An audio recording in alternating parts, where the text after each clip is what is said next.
बातमी कोल्हापूरची आहे। कोल्हापूरमध्ये जिम ट्रेनरकडून घातक इंजेक्शनची विक्री होतीये।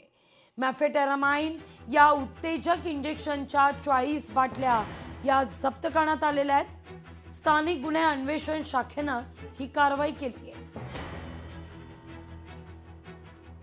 अधिक माहिती घेऊया आपले प्रतिनिधी सतेज औंधकर यांच्याकडून।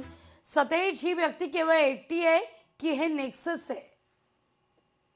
खरं पाहिलं तर जिम ट्रेनरकडून घातक इंजेक्शनची विक्री करणार असल्याचं जी आहे ती माहिती स्थानिक गुन्हे अन्वेषण शाखेचे पोलीस निरीक्षक आहेत रवींद्र कळमकर यांच्या पथकाला मिळाली होती आणि त्यांनी छापा टाकून हे इंजेक्शन आहे ते जप्त केलेलं आहे। जवळपास 40 कुप्या ज्या आहेत त्या जप्त करण्यात आलेल्या आहेत आणि यापूर्वी देखील 2023 मध्ये या संदर्भातली जी प्रशांत मोरे ज्याला अटक केलेली आहे त्याच्यावरती देखील कारवाई करण्यात आलेली होती आणि त्यावेळेस देखील मोठ्या प्रमाणावरती ज्या इंजेक्शन्स आहेत ते जप्त करण्यात आलेले होते आणि आता देखील सुभाषनगर परिसरात स्थानिक गुन्हे अन्वेषण शाखेच्या पोलिसांनी ही कारवाई केल्याचं आपल्याला पाहायला मिळते आणि या इंजेक्शनची विक्री करण्यामागे हे इंजेक्शन त्यानं नेमकं कुठून आणलेलं आहे याचा तपास आता पोलीस करताना पाहायला मिळत आहेत। खरं तर सध्या प्रशांत मोरे या एकट्यालाच अटक करण्यात आलेली आहे, मात्र याच्या मागे कुठली तरी टोळी असण्याचा संभव जो आहे तो पोलिसांनी व्यक्त केल्याचं आपल्याला पाहायला मिळते आणि 2023 मध्ये देखील अशाच पद्धतीनं उत्तेजक इंजेक्शनचा साठा जो आहे तो त्याच्याकडे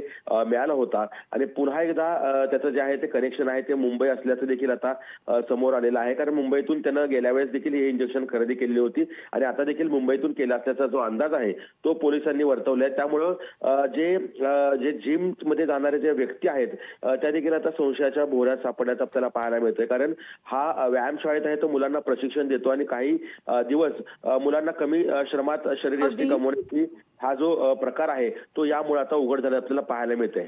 लागवी निश्चित। सतेज, धन्यवाद तुम्ही दिलेल्या सविस्तर माहिती करता। लोकशाही मराठी ऐका, पहा, जागरूक रहा।